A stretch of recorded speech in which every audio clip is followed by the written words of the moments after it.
तो कांग्रेस ने तीनों ही राज्यों में स्वीकार किया कि इस तरीके की हार की उम्मीद तो नहीं थी। 4 राज्यों के चुनाव में कांग्रेस को आशातीत सफलता नहीं मिल पाई। हिंदी भाषी 3 अहम राज्यों में मिली करारी शिकस्त से बीजेपी के सामने तो उसकी स्थिति कमजोर हुई है ही, साथ ही इंडिया गठबंधन के भीतर भी अब उसके रुतबे में कमी आना तय है।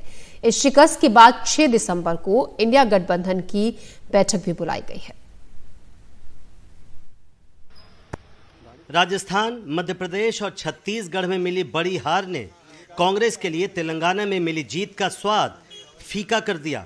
अंदाजा इस बात से लगाया जा सकता है कि रविवार के चुनाव नतीजों के बाद पार्टी का कोई नेता मीडिया के सामने नहीं आया। हालांकि पार्टी के सबसे बड़े नेता राहुल गांधी ने ट्वीट जरूर किया। राहुल ने लिखा, मध्य प्रदेश, छत्तीसगढ़ और राजस्थान का जनादेश हम विनम्रता पूर्वक स्वीकार करते हैं। विचारधारा की लड़ाई जारी रहेगी। तेलंगाना के लोगों को मेरा बहुत धन्यवाद। प्रजालु तेलंगाना बनाने का वादा हम जरूर पूरा करेंगे। सभी कार्यकर्ताओं को उनकी मेहनत और समर्थन के लिए दिल से शुक्रिया। सोमवार से शुरू हो रहे संसद सत्र के ठीक एक दिन पहले मिली हार ने कांग्रेस के सामने कई चुनौतियां खड़ी कर दी हैं। पार्टी कार्यकर्ता निराशा से भर गए हैं। लोकसभा चुनाव के लिए उनमें तुरंत ऊर्जा भरनी होगी। पार्टी नेतृत्व पर भरोसा बनाए रखना एक बड़ी चुनौती है।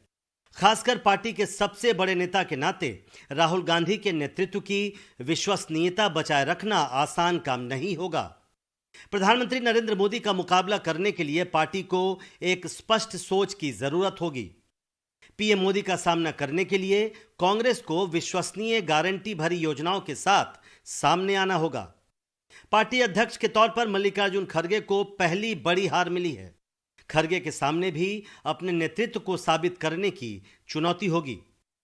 कांग्रेस की इन मुश्किलों पर बीजेपी के नेता हमला करने का मौका नहीं छोड़ रहे हैं। कांग्रेस का इतना कमजोर नेतृत्व है। राहुल गांधी केवल लफाजी करने के अतिरिक्त और समूचा विपक्ष और कांग्रेस समाज को तोड़ने के लिए जाति से जाति को लड़ाना, संप्रदाय को संप्रदाय से लड़ना, इसके अतिरिक्त इनका कोई काम नहीं हो।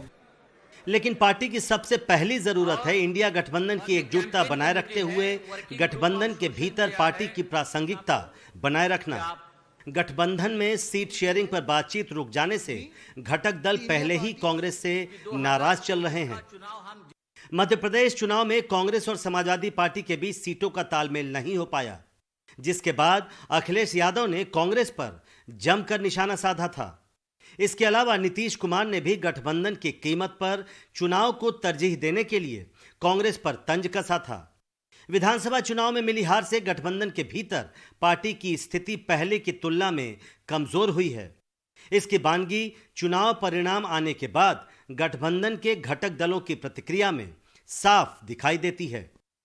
अब ये तय हो गया है कि कांग्रेस पार्टी अपने बलबूते पर भाजपा को पराजित नहीं कर सकती और क्षेत्रीय दलों को भी जो बेहतर स्थिति में है उनको भी कांग्रेस पार्टी को साथ देना चाहिए।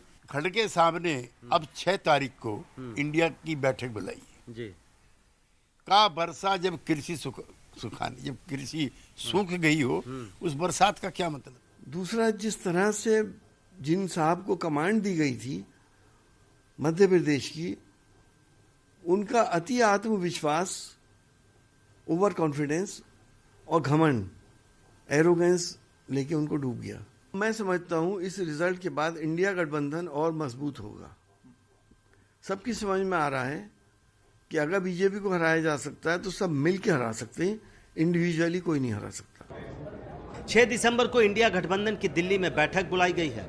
गठबंधन की बैठक में इस बात का संकेत मिल जाएगा कि गठबंधन के भीतर कांग्रेस की हालत इन चुनावों में मिली हार के बाद कैसी रहती है।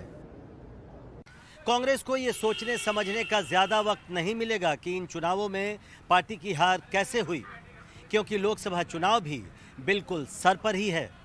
ऐसे में पार्टी संगठन और इंडिया गठबंधन को एकजुट रखना ही पार्टी की सबसे बड़ी और प्राथमिक चुनौती होगी। नई दिल्ली से कैमरामैन संजय कौशिक के साथ प्रशांत, एनडीटीवी इंडिया। 3 राज्यों के नतीजे बीजेपी के पक्ष में रहे। तीनों राज्यों में पार्टी ने चेहरे तय नहीं किए थे। अब बड़ा सवाल यह है कि तीनों जगह मुख्यमंत्री कौन बनेगा।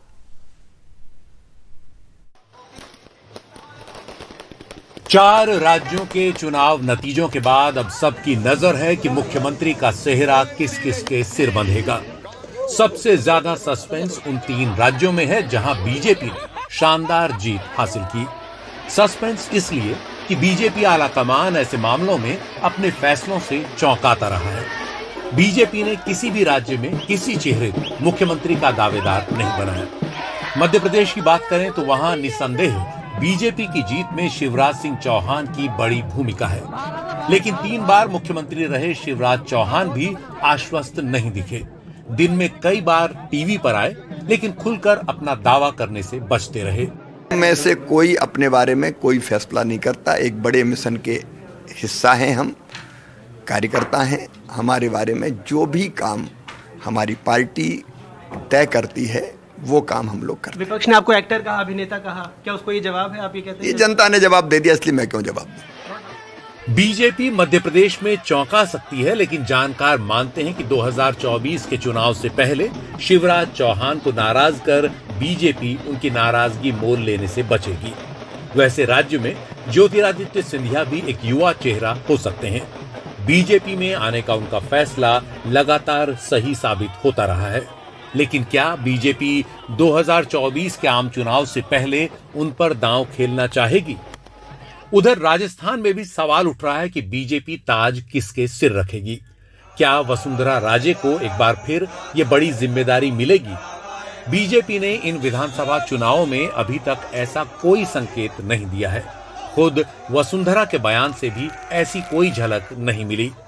राजस्थान की ये जो शानदार जीत है, ये माननीय हमारे प्रधानमंत्री नरेंद्र मोदी जी, जिनका मंत्र था ये सबका साथ, सबका विकास, सबका विश्वास और सबका प्रयास, ये उसकी जीत है। उनकी दी हुई गारंटी की जीत है। राजस्थान में एक नाम अलवर से सांसद महंत बालकनाथ का भी उठ रहा है, जो तिजरा विधानसभा सीट से चुनाव जीते। महज 40 साल के तेज तर्रार बालकनाथ भी यूपी के मुख्यमंत्री योगी आदित्यनाथ की तरह नाथ संप्रदाय से आते हैं और उन्होंने 6 साल की उम्र में ही संन्यास ले लिया था। जानकारों को लगता है कि यूपी का प्रयोग बीजेपी राजस्थान में दोहरा दे तो आश्चर्य नहीं होना चाहिए। बीजेपी लीग से हटकर ऐसे फैसले लेने में माहिर है। वैसे युवाओं में एक नाम पूर्व केंद्रीय मंत्री राज्यवर्धन सिंह राठौर का भी हो सकता है, लेकिन वो भी बीजेपी आलाकमान की ही ओर देख रहे हैं। कोई भी रोल छोटा नहीं होता और बड़ा नहीं होता, हर एक का अपना महत्व होता है और उसी तरह से जो जिम्मेदारी दी जाएगी, अभी मेरे पास एक बड़ी जिम्मेदारी हो गई है, जनता ने दी है और पार्टी ने उसको अब मेरे को अवसर दिया। एक शानदार विधानसभा झोटवाड़ा जो शहर से लगती हुई है उसमें डेवलपमेंट करने का, उसकी सेवा करने का, तो मेरे लिए यह एक बड़ी जिम्मेदारी है। लेकिन पार्टी जैसा तय करेगी हम वो करने को तैयार हैं। उधर छत्तीसगढ़ में बीजेपी ने बड़ा उलटफेर कर सबको हैरान कर दिया है, लेकिन क्या इस उलटफेर का कुछ श्रेय अपने वरिष्ठ नेता रमन सिंह को देकर बीजेपी उन्हें फिर राज्य का मुख्यमंत्री बनाना चाहेगी? 3 बार छत्तीसगढ़ के मुख्यमंत्री रह चुके रमन सिंह के घर पर रविवार को खास चहल पहल नहीं थी। उनके बयानों में भी खास विश्वास नहीं दिखा। नहीं, कोई डॉक्टर रमन के चेहरे को सामने रखकर चुनाव नहीं लड़ा गया। विधायक दल की बैठक होगी, पर्यवेक्षक आएंगे, विधायकों से राय लिया जाएगा और दल का नेता चुना जाएगा। हर बार यही होता है, 2003 में भी हुआ, 8 में भी हुआ, 13 में भी हुआ, तो वो प्रक्रिया समानता है और विधायकों के बैठक के बाद तय हो जाएगा। उधर कांग्रेस ने राजस्थान और छत्तीसगढ़ 2 राज्य हारे तो एक राज्य तेलंगाना जीत लिया। बीआरएस को पटखनी मिली और कांग्रेस ने दक्षिण भारत में अपने दम पर दूसरा राज्य हासिल कर लिया। यहां कांग्रेस किसी ऊहापोह में नहीं लग रही। 54 साल के रेवंत रेड्डी मुख्यमंत्री पद के सबसे बड़े दावेदार दिख रहे हैं। रेवंत रेड्डी ने तेलंगाना कांग्रेस का अध्यक्ष बनने के 2 साल के अंदर ही पासा पलटकर अपना दावा पुख्ता भी कर दिया है। Bureau report, NDTV India.